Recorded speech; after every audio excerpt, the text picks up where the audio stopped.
today Double on trouble. Double Trouble on Table for One, where we have 4 content creators. I, this week, because I won last week, will ask them a series of questions and give them a score. And each round, we're going to eliminate one until we only have one winner. But since we have people watching live, be it on TikTok or any of our other social media channels, I might ask you to put in your vote to see who wins. So if I do that, let me know, who do you think had the best answer? And we're going to jump right in. You probably know Basketball for Brains. That's Jeff. OJ knows sports. OJ. Light work. The World. And Matt from, what show do you want me to introduce you from, Matt? Because Matt has multiple shows, but I think my favorite is his Padres show. Do you have? My Padres show is Fire Talk, but To Fire the Crib Talk, is my I like football that show. one. So that's more applicable. Okay, well, there you go. Now, we do have a little technical difficulty because my battery's going to die, so I need to plug in my phone because I want to stay live on TikTok. There we go. Look at Dub's camera. Dub is like, Dub is giving you the close-up. POV. Yes, sir. All right, so here we go. Question number 1, guys. Get ready. The Lakers, in the offseason, created what we thought was going to be a super team. They brought in Russell Westbrook. They already had LeBron, Anthony Davis. And right now they're sitting in the 9th seed. Now we understand, now there's a playing game. But for those that want to create an issue, if the Lakers finish in the 9th seed, so technically out of what would have been a playoff spot if it weren't for the play-in, will that hurt LeBron's legacy? Let's start with you in the corner there, Matt. What do you think? No, it's definitely not going to hurt LeBron's legacy. I guess it could be like a little like kink in the armor if you're talking about, MJ versus LeBron. But LeBron already won a championship as a member of the Lakers, so he's already like a huge net positive. He has an NBA championship on this franchise. Secondly, it's not like he's fallen off this year, like he's underperformed. He's averaging 29, 8, 6.5. Like he's putting up stupid numbers. Like he's still playing really, really well. The issue is obviously not him, and he's already carried this franchise to a championship. So I don't think so. I definitely don't. All right. OJ, does it affect his legacy? 1,000% yes. LeBron James is the most scrutinized athlete I've ever seen in my entire life, right? And we're not talking about scrutiny like with Ali or other players like T.O. because of whether it's political reasons or behavior reasons. So to be more specifically, one of the most unfairly scrutinized players. So any little thing that he does, people will take to diminish his legacy, including, there's the 1 year where he didn't make the playoffs, or the 1 year he relied on the play-in to make the playoffs, right? Especially when you're in the GOAT category, when you're so close to Jordan, this is where people can easily use something like that to nitpick, right? Because you're splitting hairs at this point, right? So I think they'll definitely use that to nitpick and to diminish his legacy. All right, Jeff, what do you think? Will it affect his legacy? We're talking about possibly the greatest player of all time. So yeah, how he finishes out his career, because this conversation is still going. If we're talking about a current player, how does it not affect his legacy? These days are very important. And one of the big things LeBron has going for him in this conversation is longevity. He's been such a great player for such a long time. An asterisk on Jordan's resume is those Wizards years. It's an asterisk because they didn't make the playoffs. So if the same thing starts happening here, it's going to be very interesting. It definitely, I agree with OJ in the fact that it 1,000% is part of this conversation and affects his legacy. All right, Dub. What do you think? When you wake up, will it affect LeBron's legacy? I thought the first thing was diminish, right? I thought that was the first question. Well, yeah. Will it diminish? So when we're talking about diminish, there's no affecting. It doesn't even affect or diminish it at all, because LeBron James has already solidified himself as a top 3 player, top 2 player, or top 1 player of all time. There's nothing that he can do that can take that away from his career. 10 NBA straight finals. He's won a championship on Cleveland, the Lakers, Miami Heat. He's literally done everything you possibly can. Everything that he does from this point forward is just a case to try to push him over to that GOAT, greatest of all time debate. But to answer your question, the true question, does this diminish his legacy? It doesn't diminish his legacy at all because people will still regard him as a top 3, top 2, or top 1 player of all time, and you can never take that away from him. So you don't think Jordan fans will use that as an excuse to diminish his legacy? So I was going to get right to that point. That's going to kind of be my follow-up question for you guys. So first to Jeff, I give out the points, but if you have a favorite, put their name in the chat, and it can sway me into who gets eliminated each round. So Matt, you said it doesn't diminish his legacy. OJ said it did. So here's a question for the group, and I'll just go back around, starting with Dub, reverse order. When people talk about Jordan's legacy, they bring up that Wizards team, which was awful, and say, well, he couldn't make the playoffs. He couldn't carry his team to the playoffs. If LeBron James, who is younger than Jordan was in Washington, can't take an all-star super team to the playoffs, how does that not diminish his legacy, Dub? First of all, I've never heard anybody try to sit here and say, Michael Jordan on the Wizards, that's such an asterisk on his career. The dude was 40 years old, was out of the league, and he dropped 20 points per game. Before he had a knee injury in that year, he was actually averaging 25 points per game. So I don't understand why people are even trying to bring that up. And I wouldn't do the same for LeBron James. Like everything else is just going to add on to boost LeBron's case. Michael Jordan fans know you cannot take LeBron away, the greatness from LeBron James. We all know this. I'm an MJ fan. You can't take away that he's a top 3, top 2, top 5 player of all time. That is his legacy. That is his legacy isn't great of all time. That is something that could be added on. His legacy, I'm a top 3, top 5 player of all time. Jeff, what do you think about that? You're dancing around the point. Hold on, Jeff. Let me add in this extra piece. A lot of people will say LeBron James kind of handpicked this roster. They had Russell Westbrook to his house with AD. They talked about it before the trade happened. So he had a hand in putting this roster together. Does that change your mind at all, Jeff? So it makes it weigh even more. Oh, my bad. It makes it weigh even more because at least when Michael Jordan with the Wizards, it was this situation of like he was getting himself more in ownership mode, not competing for a title mode. Because guess what? Michael Jordan didn't need to do that. He wasn't chasing anybody. LeBron James, it definitely hurts more. And Dub, you are dancing around the issue. You're right there. Just say it. Like the floor. Yes, you're the 2, 3, 5. Like that's the legacy we're talking about right now. So the fact that it's not settled, that it can be in 1, 2, 3, or 5. These are the things that you nitpick. And if you want to dismiss Jordan's Wizards years and say that nobody brings that up, you don't know what splitting hairs is. All right, OJ, what do you think?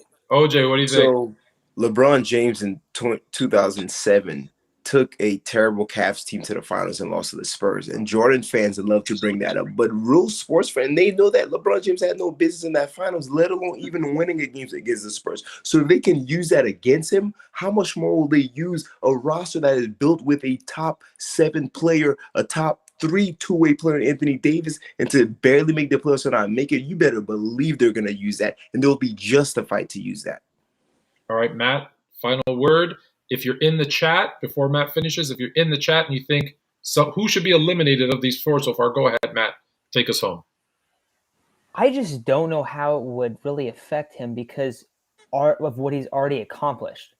Him dropping off or him falling off, it's not like we're going to go, oh, we remember when LeBron did this at the end of his career right before he retired. That's not what we're going to remember. And that pushing an argument of having LeBron at 5th compared to having 2 is a bad argument. Like having him change when he has fallen off at a certain age, we've already seen what he is. He's already accomplished what he's accomplished. And with that, he's a top 2 player, top 3 player, whatever you want to put him. But if that's going to move him 2 to 5, I just think that's a terrible argument. I just think that's wrong. Like I don't think it will be able to do that. I'm gonna lose.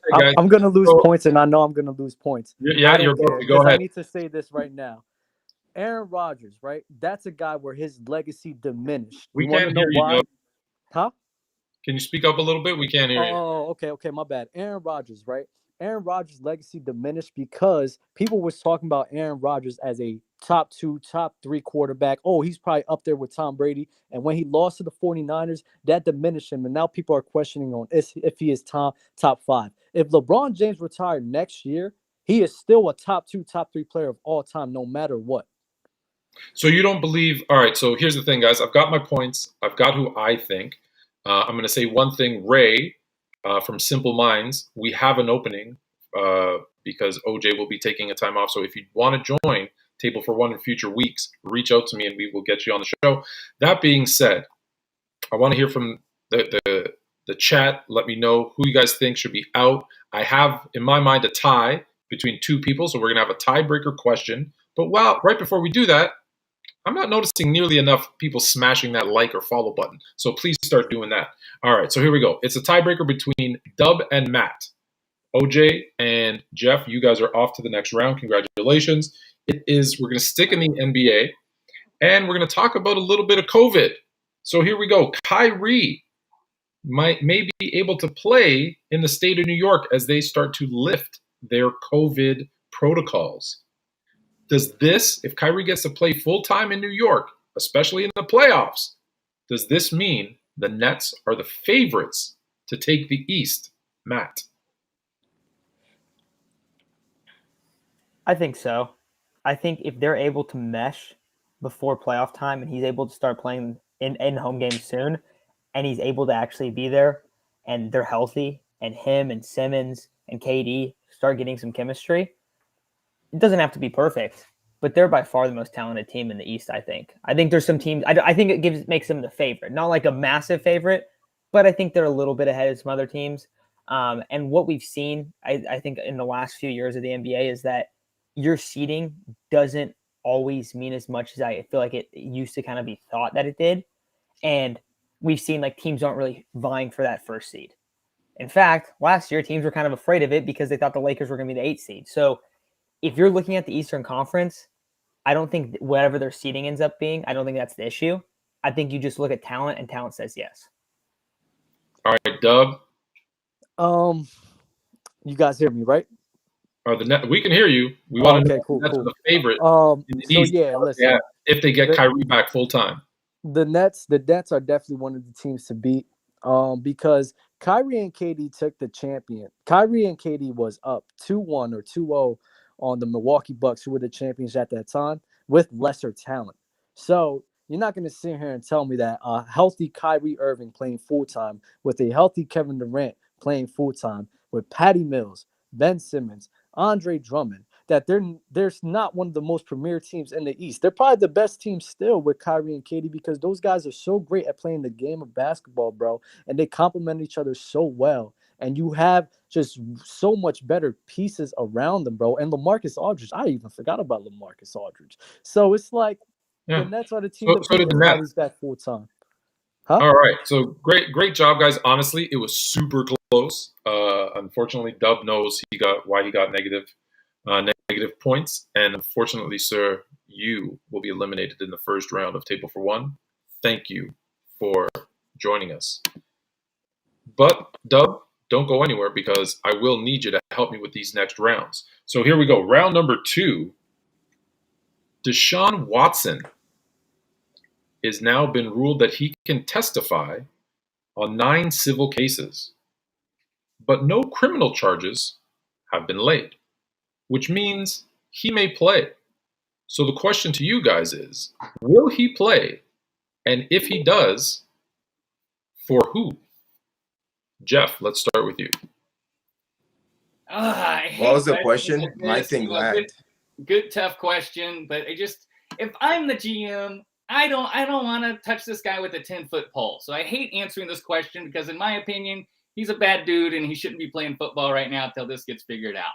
That said, gosh dang it, my 49ers need a quarterback. And if I wouldn't love to see a talented quarterback like him, maybe not the person, but the talent for the 49ers. But I've got my ear to the ground on this one. And the one team I'm hearing that actually has interest is the Panthers. So that's the team that I expect to rise to the forefront, because if I'm Deshaun Watson, I want a team that believes in me when the chips are down. And the Panthers are just showing that a little bit right now. From what I understand, that's where I expect him. All right, I'm going to repeat the question because I know that you got knocked out of there for a minute, OJ. And it's a good time for me to reiterate to those that want to be on Table for One.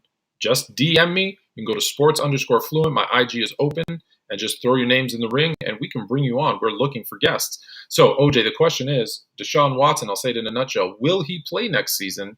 And if so, where? Okay. Yeah, I think he'll play next season. And by the way, for a civil lawsuit, it's been a while since I've seen an athlete with a civil lawsuit that's dragged on as much as this particular case has. In a criminal lawsuit, it makes sense. I get that, but not necessarily so much in a civil lawsuit, because typically this really comes down to, finding a settlement and they end up going away. But there's usually zero to little fear of imprisonment or anything like that. Having said all that, I think for Deshaun Watson, he would need a team, or he would benefit from a team that can win now, right? And so I think there are a couple of teams that can win now that needs a quarterback. I want to say the Bucks ultimately, because I think the Bucks have a decent defense and a lot of great pieces on offense. But ultimately, I think Bruce Arians is not that good of a coach. I think he's kind of overrated. So I think the 49ers would be the best fit for Watson, man. He has that running game. Arguably the best running game in the entire league. I mean, he has Debo, he has Kittle. I think Kittle is somewhat underutilized over there, and he can really air it out because he has the ability to. And the biggest thing for the 49ers going is their coach, Kyle Shanahan. He's a top 3, top 5 coach, and I think he will mesh very well with Deshaun Watson. And I think that's the only piece the 49ers needed, right, is that quarterback piece. All right, so we got 2 for yes and 2 for he'll play for the 49ers, and we're going to end it with Matt, who's also a 49ers fan. So, Matt, where do you think? Will he play? And if so, where? I think I'll end up playing. I mean, it's hard to tell, though. Like, we just don't really know what's at the forefront. But I would lean, yes, he's probably going to play. He's already missed a full season. But when we talk about the team, I definitely don't think the 49ers are in play here. One, they don't have any cap space, and that's even after they trade Jimmy Garoppolo. Deebo Samuel and Nick Bosa need to get extended this year, and they don't have first-round picks for 2 years. So I think it's virtually impossible unless you move Trey Lance. And keep in mind, if you're trading for Deshaun Watson, you're adding like $35 million to your payroll, and they do not have their contract structured in that way just because they tried to schedule it out so they would have a rookie quarterback. So Trey Lance is a guy there. I think that the most likely team to get him is actually the team that Jeff mentioned, the Panthers, because the Panthers have to make the playoffs next year, or Matt Rule is going to be fired. They fired Joe Brady last year. Joe Brady was terrible. I thought he was going to be good, but he was terrible. Now they have Ben McAdoo, who's not a great offensive coordinator. They're not going to run it back with Sam Darnold. And I actually think Sam Darnold is a decent enough quarterback. I think he's had a really, really rough time with the situations he's been in, but they are going to do everything they can to get a veteran quarterback that can win them games. They have a talented roster. They do. Their defense is actually really, really underrated and really, really good. If they added Deshaun Watson, the NFC South is really weak right now with Tom Brady retiring, Drew Brees just retiring the year before that. So they should win the division if they get Deshaun Watson, and I think they're going to go all in to do that. Yep, no, that's a great answer, Matt. You are on to the next round. Oof. So I need between Jeff and OJ. Let me hear from the chat, or all the chats. I've already got Dub's pick. But let me give me a tiebreaker question here. Maybe this will help me out. 9 new NFL head coaches. Who's in the best situation to win right now? OJ. Well, if you're talking about who's in the best situation to win right now, it's the Minnesota Vikings. It's not even close, right? Out of all the new head coaching gigs, the Vikings and the Raiders probably have the 2 best quarterbacks, right? I'm going to give the edge to the Vikings because roster-wise, they're more talented. So for that reason, I think he has the best coaching gig. But I don't know that the Vikings is the most attractive coaching gig, right? Because, I mean, that's a whole different question, right? Because of expectation. And the expectations is pretty high, for the Vikings and Kirk Cousins. And they are in the land of mediocrity. So in terms of pure talent, what team has the talent to win now? It's the Vikings hands down, and I don't think you can make an argument for any other team. All right, well, let's see if Jeff makes an argument for another team. Jeff, who's in a situation to win right now, or in the best situation to win right now? Fair enough to say the Vikings, but before the coach's spots were even filled, I was thinking the Dolphins are the team heading in the right direction. with what they've got, and they can compete as soon as next year as far as getting into the playoffs and making some noise. Unfortunately, I don't know who that character of McDaniels, the coach, is, but that guy is loopy. I can't just buy into what he's doing and be like, okay, the Dolphins are the team to mess with right now. I love Josh McDaniels landing with the Las Vegas Raiders. That could be potential fireworks. That's a playoff team over there. Like, Derek Carr is as good of a quarterback as any when you're not talking about the elite of the elite. And McDaniels, he's that sparky guy. This could be the biggest disaster, and him in Las Vegas could just be the wrong mix. But this could pop off, and they could start winning tomorrow because McDaniels has been in situations and experienced winning. You also have to think about the divisions as well, right? Because now he has to deal with the Chargers and he has to deal with the Chiefs. Whereas the Vikings, you're dealing with the Bears, rookie quarterback. You're dealing with the Packers. I don't know what's going to happen to Brett Favre. You're also dealing with the Lions. So from a divisional standpoint as well, there are more teams that make the playoffs than ever. My decision has been made. Congratulations, Jeff. You will be joining me in the judges' circle. OJ moves on to the next round. That was terrible. Oh, damn. That was terrible. That was good. Wow. All right, here we go. Final question. NBA All-Star Weekend. What was your best, kind of your good, your bad, and if you were made commissioner, what would you change to make it better? OJ. So I would say my good, my bad, and my terrible. My good was, or the best, the highlight, you could say the All-Star game was absolutely phenomenal. But the All-Star game is always very entertaining, right? So that's no surprise there. I would say so that was the best. The good was to see the Cavs win the skills contest, and I think that really kind of put them on the map. Darius Garland and those guys, it's a small market team, so it was good for them to get some national spotlight, and I'm rooting for them. I enjoy watching that Cavs team, so I really enjoy that. The bad, and I know Matt will agree with me, is the dunk contest. It was absolutely atrocious. I mean, you got guys dunking in Timbs. I mean, this is where it's gotten to, where now people are wearing Timberlands to dunk, and it's one of those things to where it's like, well, what are you gonna do? Guys are running out of dunks. I don't think the solution is to get rid of dunk competition. I think that's what everybody thinks. I think the solution is to incentivize star players to join, whether it's by money or whether it's something else. Although I don't think money will do it, but you need to incentivize. I want to see a LeBron James. I want to see some of the other star players to join. That alone will give it more buzz and things of that nature. And the notion that, star athletes, they don't want to risk losing. I don't think that. No one remembers Scottie Pippen losing and other notable players that actually competed like Giannis and they lost. So that's what they need to do. Incentivize the star athletes to play, and I think you'll see a boost in ratings, particularly for the dunk contest. All right. I will just say to Jeff and Dub, do not put your answer in the chat. Just wait, because I'm going to ask you. I want to hear from you. Matt, what's your favorite part of the All-Star Weekend, the worst part of the All-Star Weekend, and your commissioner? What are you changing? How are you making it better? So the worst part is very obvious. Like OJ already said, the highlight of the dunk contest was dunking in Timbs. So that is the very obvious answer. My highlight was when it ended, but I digress. Yeah, a lot of people I think felt the same way on that one. The best part for me, it's got to be Karl Anthony Towns winning the 3-point contest, just because I believe he had the lowest chance of winning. I think it was like plus 10,000 odds. It was something ridiculous.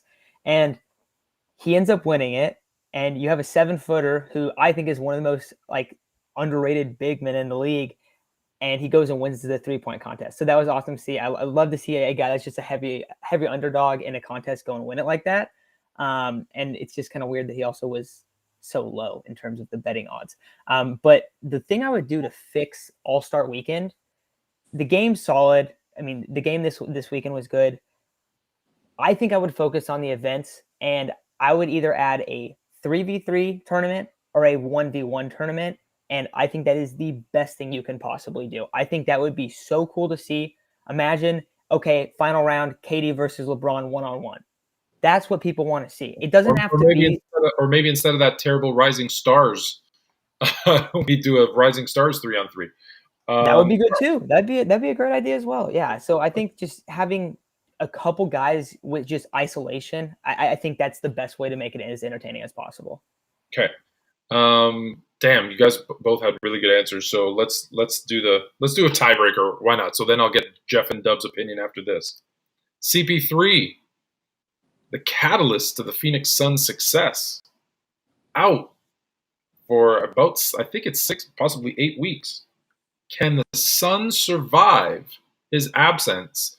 And if so, how? Matt. I'm going to lean no. Not like it's going to completely destroy their season, but I think you're going to see them struggle a lot. And this is something that we've kind of come to see with a lot of teams that have Chris Paul, is he is kind of not, I don't want to say injury prone, because I think that's just kind of like unfair to say to athletes, but he does tend to get hurt for not the whole season, not season-ending injuries, but he'll miss like a month. That happened pretty much every single year he was a Clipper.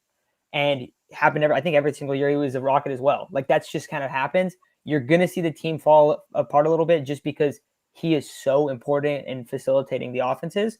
But you got Devin Booker. He's going to be able to put up like great numbers without Chris Paul. I think that they'll be able to hang on, but it's going to hurt them for a month, but they'll be fine afterwards. All right, OJ. So you kind of beat around the bush. I'll say it. Chris Paul's injury prone. Every time, yep, right on time, right around playoff time, he gets hurt. They absolutely cannot survive the fact that he's out. And not only that, they will drop. They're going to lose a lot of games. 8 weeks. I mean, you got to figure 2 games, 3 games per week. That's a lot. I mean, they're going to lose a decent amount of games, and they're going to fall at least 3 to 4 spots in the standings.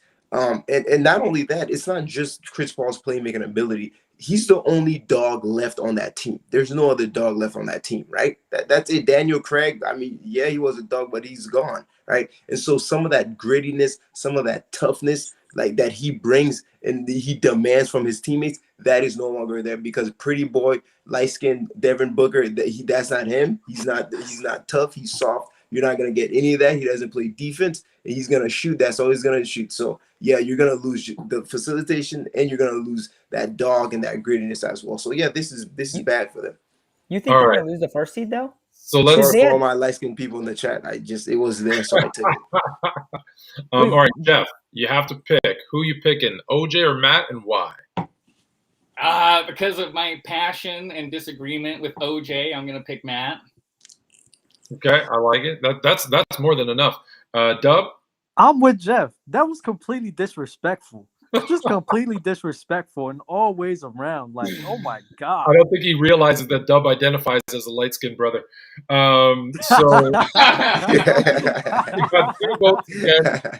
and I'll tell you, I already had you out because you're taking a month off. So our winner and host for next week is Matt. Matt, you have the floor. You get 30 seconds of fame. What are you going to talk about? So I'm actually going to talk about this last question because I thought this was just kind of odd. We're talking about the Suns falling out of the first seed, but there's only 23 games left, and they're up by 6.5 games. I find it very unlikely that they're going to fall out of the first seed. However, I do not think they're going to come away with the West. I think that the Warriors are going to end up winning the West.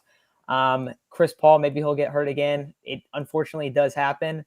But besides that, if you guys haven't checked out my show, it's To the Crib, and I'm going to be kind of posting a lot more NFL content on that show. So check that out. But To the Crib is his show. I'll let everybody give a shout out to their respective channels. OJ is OJ Knows Sports.